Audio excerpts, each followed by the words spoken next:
안녕하세요. 고동진 목사입니다. 노년교회 성서대학 신약편 계속되고 있습니다. 오늘은 이 시간은 예수님의 일생 8번째 시간 공생의 3년, 그 3년 중에서도 예루살렘 사역에 대해서 말씀을 나누고자 합니다. 여러분, 예루살렘 사역, 바로 예수님 십자가에 올라가시는 십자가를 목적으로 하고 여행하시는 바로 그 사역을 말씀하고 있습니다. 우리 계속 이 도표 머릿속에 넣어두고 계시죠? 예루살렘에 이제 유대 베레아 사역을 마치시고 예루살렘 지역으로 올라가십니다. 예루살렘 사역을 하십니다. 예수님의 마지막 사역이죠.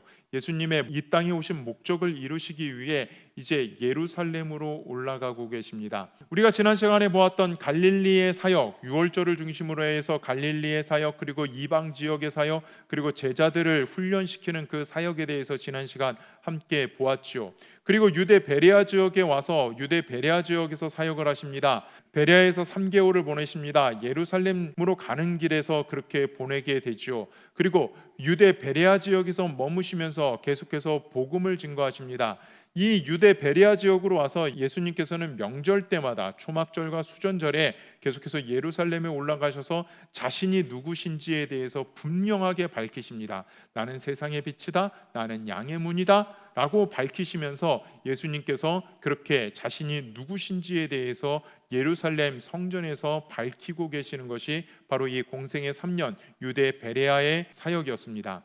이제 오늘은 예루살렘의 사역을 보겠습니다. 예루살렘 지역에서 사역, 예루살렘을 중심으로 해서 예수님께서 계속 사역을 하십니다. 그 사역, 바로 유대 베레아의 사역과 이렇게 겹치게 되죠. 유대 베레아의 사역 보시면은 이쪽 이 베레아 지역을 넘나들면서 계속 사역을 하십니다. 이 사역을 통해 예수님께서는 이제 십자가에 달려 돌아가실 준비를 하죠. 그 결정적인 사건이 우리가 지난 시간에 제가 잠깐 말씀드렸듯이 나사로를 살리신 사건으로 인해서 예수님께서 십자가에 달려 돌아가시게 되는 결정적인 일이 벌어지게 됩니다. 사람들은 예수님께서 죽은 자를 살리셨다라는 그 일 때문에 사두개파, 바리새인들, 제사장들, 서기관들, 이 모든 사람들이 합심하여 예수님을 죽이고자 합니다. 예수님 계속 이 예루살렘 지역을 중심으로 해서 유대 지역을 계속 누비시면서 복음을 증거하십니다.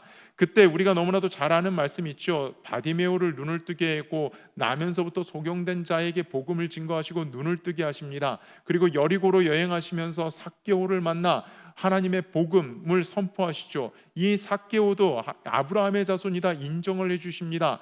여러분, 그 당시 세례인은 같은 민족이지만은 아주 사람 취급도 안 하고 반역자라고 아주 버러지 취급하는 그러한 사람이었죠. 그 세례도 예수님께서 인정해 주십니다. 이 사람도 바로 하나님의 아들이다라고 인정해 주시면서 모든 사람에게 복음은 동일하게 임한다라는 것을 보여주고 계시죠. 그렇게 예수님께서 사역을 하시면서 유월절이 다가왔습니다. 그 유월절이 다가와 예수님은 예루살렘에 올라가시게 됩니다. 예루살렘에 올라가셔서 이제 십자가에 달리시는 그 목적을 향해 나가고 있습니다. 지금 보시는 이 그림이 그 당시 예루살렘을 묘사한 그림입니다. 조감도입니다. 이쪽에 있는 곳이 바로 예루살렘 성전입니다. 여기가 바로 예루살렘 성전이고 그 위에 있는 이 곳이 바로 안토니오 요새입니다. 여러분, 이 요새가 위치하고 있는 이유가 무엇이냐면은 이 예루살렘 성전의 매 절기 때마다, 특히 유월절 때마다 전국이라 얘기하면 제국 전체죠. 모든 지중해 지역에서 유대 디아스포라 사람들이 몰려듭니다. 흩어진 유대인들이 몰려듭니다. 이 도시에 200만 명에 가까운 유대인들이 몰려들어서 50일 동안 예배를 드립니다. 유월절 기간을 지나면서 그리고 77절이 올 때까지, 오순절이 올 때까지 이 지역에 머물면서 하나님 앞에 예배를 드리게 됩니다. 그 예배를 드리고 사람이 많이 모인다는 것은 무엇을 뜻합니까? 바로 반란과 소요가 일어날 수 있다라는 아주 좋은 환경이 조성되죠. 그래서 항상 어떠한 일을 하게 되냐면은 이 유월절이 되고 사람들이 모일 때가 되면은 이 예루살렘에 로마 군대가 배치되게 됩니다. 바로 그 배치되는 장소가 예루살렘 성을 내려다볼 수 있는 안토니오 요새에 배치됩니다. 여러분, 나중에 예루살렘 성전의 모습을 보게 되면은 예루살렘 성전 이렇게 벽으로 쭉 둘러싸져 있잖아요. 이 벽이 바로 회랑의 벽으로 둘러싸져 있습니다. 즉, 이 회랑 위에 병사들이 제사를 지내는 동안 지키고 서 있는 것입니다. 궁병들과 창병들이 지키고 서 있어서 소란의 요소가 일어나게 되면은 바로 그 회랑으로 연결된 계단을 통해서 군대가 투입될 수 있게끔 준비를 하고 있는 것이죠. 바로 사도 바울도 이 6월절에 올라가서 예배를 드리다가 붙잡히게 되죠.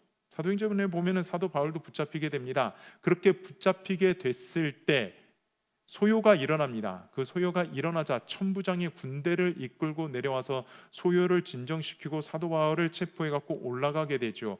바로 그 올라간 요새가 이 안토니오 요새입니다. 이곳에서 예수님 이 예루살렘 성전에서 고초를 당하시고, 그리고 이 안토니오 요새에서 빌라도의 법정에서 고초를 당하시고, 이제 예루살렘 성 위쪽에 있는 골고다에서 십자가에 달려 돌아가시게 됩니다. 이제 예루살렘 사역이 시작됩니다. 예루살렘 사역은 바로 고난 주간을 이야기하죠. 베다니에서 예수님 출발하십니다. 베다니에서 출발하셔서 주일날 예루살렘 성으로 입성합니다. 바로 우리가 이야기하는 종려주일이죠. 예루살렘 성전으로 입성하실 때 어떠한 일이 일어납니까? 우리가 너무나도 잘 알고 있는 그 일이 일어나지요. 찬송하리로다 주의 이름으로 오시는 왕이요, 하늘에는 평화요, 가장 높은 곳에는 영광이로다, 호산나 호산나 찬양하며 사람들이 맞이합니다. 사람들이 맞이하는 그러한 일들이 일어나죠. 그리고 나서 그 사건을 뒤로하고 예수님 다시 베다니로 내려가십니다. 월요일이 됐습니다. 그 다음 날이 됐습니다. 예루살렘에 올라오십니다. 예루살렘에 올라오셔갖고 무슨 일을 하십니까? 성전을 정화하십니다. 성전을 청하십니다. 자, 우리가 공생애를 시작하면서 예수님의 공생의 첫 번째 사역이, 첫 번째 사건이 어떠한 일이었다고 말씀드렸죠? 성전을 깨끗게 하신 일이었습니다. 3년의 시간이 지났습니다. 천국 복음을 증거하고 하나님께서는 참된 예배자를 찾으신다라는 그 말씀을 선포한 지 3년이 지났는데도 여전히 성전은 변하지 않았습니다. 예수님 마지막 올라가셔서 성전을 깨끗하게 하십니다. 그리고 예루살렘이 겪게 될 앞으로의 일들에 대해서 예언을 하죠. 화를 당할 것이라고 알려주십니다. 그리고 다시 베다니로 돌아오십니다. 그리고 베다니에서 또 화요일날 아침 예루살렘에 올라가십니다. 예루살렘에 올라가셔서 종교 지도자들과 논쟁을 하십니다. 종교 지도자들의 질문에 대해서 답을 하시면서 율법에 대해서, 복음에 대해서 논쟁을 계속하십니다. 이제 예수님의 반대 세력 간의 논쟁이 본격화됐죠. 그런데 이 논쟁 속에서 우리는 성경 말씀을 통해서 어떤 것을 보게 됩니까? 이 유대 지도자들, 종교 지도자들, 예수님을 이길 수가 없습니다. 예수님을 이길 수가 없는 그 모습을 우리는 보게 되죠. 그리고 나서 수요일이 됐습니다. 수요일날 어떠한 일이 일어나냐면은 바로 유다의 배반 모의가 일어납니다. 가룟 유다가 가만히 보니까는 예수님, 자기가 생각하던 그러한 정치적인 메시아가 아닙니다. 그래서 조용히 대제사장을 찾아갑니다. 대제사장을 찾아가고 대제사장들과 서기관들이 예수님을 어떻게 죽일까 궁리를 하고 있는 그 장소에 찾아가 예수님을 팔아넘길 그러한 모의를 하게 됩니다. 자, 이제 목요일입니다. 6월절 만찬을 하십니다. 베다니에서 예루살렘으로 올라가십니다. 예루살렘에 올라가셔서 잡히시기 전날 밤 마지막까지 제자들의 발을 씻기시며 제자들을 위해 기도하십니다. 요한복음 17장에 보면 예수님의 그 애끓는 듯한 절절한 기도를 우리가 볼 수 있습니다. 그렇게 기도를 하십니다. 그리고 만찬을 나누시죠. 살과 피, 이 떡을 쪼개시며 잔을 돌리시며 이것은 내 언약의 피라고, 이것은 너희를 위해 내어주는 내 살이라고 말씀하시며 자기의 죽음에 대해서 가르치시지만 여전히 제자들은 누가 더 큰 자가 될 것인지에 관심을 갖습니다. 예수님 이제 목요일날 밤 식사를 다 마치시고 제자들을 데리고 겟세마네로 가십니다. 이곳이 바로 겟세마네입니다. 겟세마네로 가셔서 기도를 하십니다. 겟세마네, 올리브 동산이라는 이름도 있는 곳입니다. 이 겟세마네라는 뜻이 무엇이냐면은 기름 짜는 곳이라는 뜻입니다. 그곳에 가서 예수님 기도하십니다. 제자들과 함께 기도하십니다. 자기를 위해 깨어 기도해 달라고 하시면서 기도하십니다. 성경은 기록하지요. 땀이 떨어지는데 마치 피가 되어 떨어졌다. 땀을 흘리시는데 피와 같은 땀을 흘리셨다라고 그렇게 성경은 기록을 하고 있습니다. 그런데 제자들 함께 기도하지 못합니다. 여러분, 겟세마네라는 곳에 가서 기도하신 것 자체가 의미가 있다라고 저는 생각을 합니다. 겟세마네, 기름 짜는 곳입니다. 여러분, 기름 짤 때 어떻게 짜십니까? 기름 짜듯이 기름을 짤 때 진 누르며 그렇게 기름을 짜내잖아요. 올리브 기름을 짜내든지 아니면 우리가 기름을 짜낼 때 보면은 힘들게 기름을 짜냅니다. 예수님 기도하실 때도 그렇게 기름을 짜내듯이 하나님 앞에 매달려 기도하셨다는 것이죠. 이 겟세마네에서 기도하시는데 이제 잡히십니다. 고초를 겪게 되죠. 다시 이 그림을 보시면은요. 이 그림을 보시면은 이곳 예루살렘 성이 있습니다. 겟세마네가 어디 있냐면은 기드론 골짜기를 이렇게 내려와 갖고 바로 이곳이 겟세마네입니다. 즉 한참 골짜기를 내려왔다가 다시 올라가야지 바로 겟세마네라는 곳이 있습니다. 금요일 날 이 겟세마네에서 예수님 잡히시게 됩니다. 겟세마네에서 잡히시게 돼서 어디로 끌려가시냐면은 이 기드론 골짜기를 이 겟세마네에서 그냥 잡히셔 갖고 그냥 좋게 끌려가는 것 아닙니다. 여러분, 패션 오브 크라이스트라는 영화를 보셨듯이 이 겟세마네에서 잡히면은 사람들이 예수님을 때리면서 갑니다. 예수님에게 호된 매질을 하면서 계속 예수님을 끌고 가는 것을 보게 됩니다. 예수님 이렇게 끌려서 내려오십니다. 기드론 골짜기를 따라서 내려오십니다. 그리고 예루살렘 성 험한 길을 따라 다시 올라가십니다. 올라가시고 나서 대제사장 가야바의 집에 끌려갑니다. 대제사장의 관저에 끌려가서 그곳에서 재판을 당하십니다. 첫 번째 재판이죠. 대제사장의 장인 안나스 앞에서 재판을 당하십니다.